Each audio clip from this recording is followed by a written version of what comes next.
আজকে দেখাতে যাচ্ছি তেহারি রাঁধুনি রেডি মিক্স দিয়ে। তো চলুন শুরু করা যাক। আসসালামু আলাইকুম।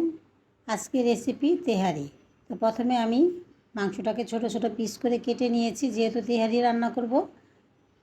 এরপরে এখানে আছে 1.5 কেজি মতন মাংস বা গোস্ত। এরপর আমি এখানে দিব টক দই,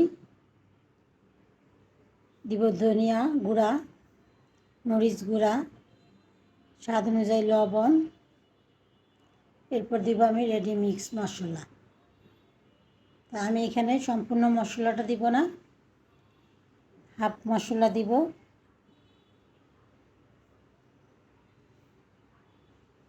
এরপর দিব আদা বাটা আর রসুন বাটা।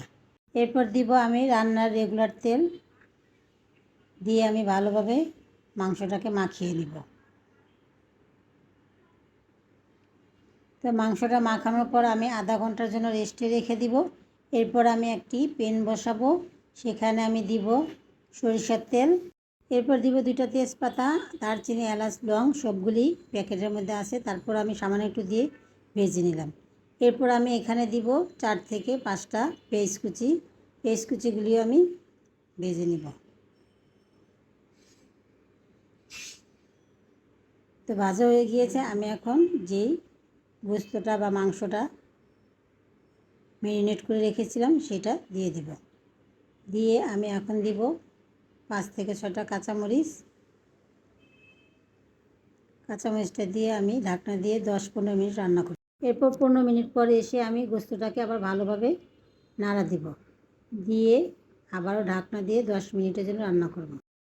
আমি চাইব মাংসের পানিটা দিয়ে যেন মাংসটা সেদ্ধ হয়ে যায়। এখন আমি আবারও ভালোভাবে নাড়া দিয়ে আরও 10 মিনিট রান্না করব।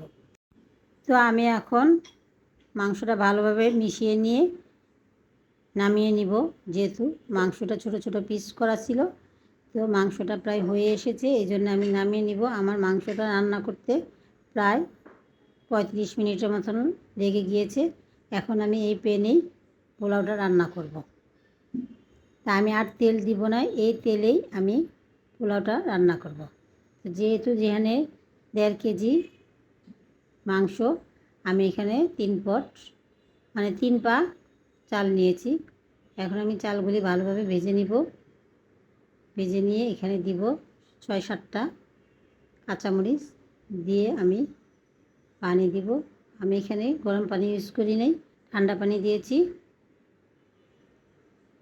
এরপর দিব লবণ, দিয়ে আমি ফুটে ওঠা পর্যন্ত ঢেকে রাখব।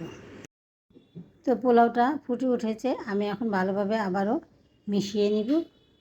মিশিয়ে নিয়ে আমি রান্না করা মাংসটা দিয়ে দিব, মানে গোস্তটা দিয়ে দিব। তো এখন আমার দেওয়া হয়ে গিয়েছে। আমি এখন ভালোভাবে মিশিয়ে নিব। মিশিয়ে নিয়ে 20 মিনিটের জন্য আমি দমে রাখবো তেহারিটা।